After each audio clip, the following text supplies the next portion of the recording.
Welcome back. In this section of the course, we are going to learn how to describe events and the ways in which they interact with one another. To do so, we need to introduce a few concepts. Let's begin. Every event has a set of outcomes that satisfy it. These are the favorable outcomes we mentioned earlier. For example, the event could be being even, and the set of values would consist of 2, 4, 6, and all other even numbers. However, values of a set don't always have to be numerical. For instance, an event can be being a member of the European Union. Values like France or Germany would be a part of this set, and values like USA or Japan would not. Convention dictates that we use uppercase letters to denote these sets and lowercase letters to express individual elements.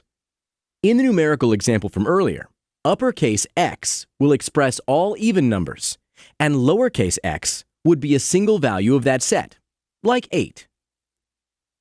Great.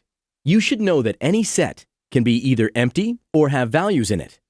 If it does not contain any values, we call it the empty set or null set and denote it with what looks like a crossed out 0. Let's focus on non-empty sets for now.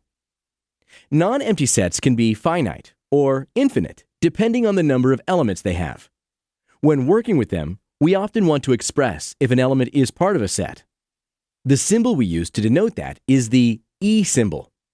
We read it as is an element of, or simply in. For instance, the following statement reads as X in A, meaning X is an element of the set A.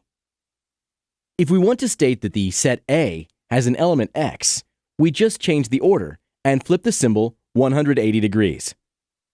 The new expression reads as A contains X.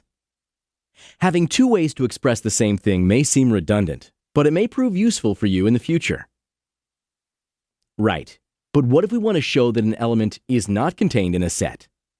Well, we can use the same notations, but simply cross out the E symbol with a single diagonal line, like so. The statements now mean X is not in A, and A does not contain X. Okay, great.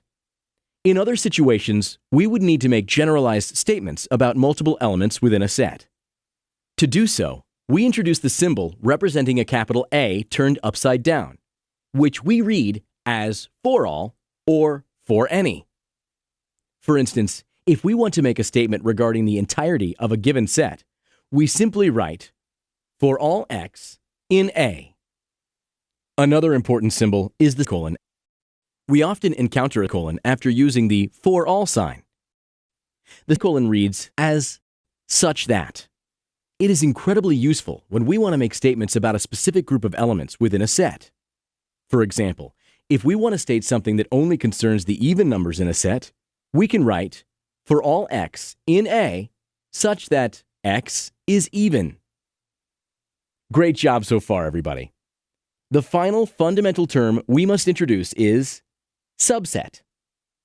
In short, a subset is a set that is fully contained in another set. If every element of A is also an element of B, then A is a subset of B. We denote that with A subset B. As you can see, not all elements of B are necessarily part of A. Going forward, remember that every set contains at least two subsets, itself and the null set. Good job!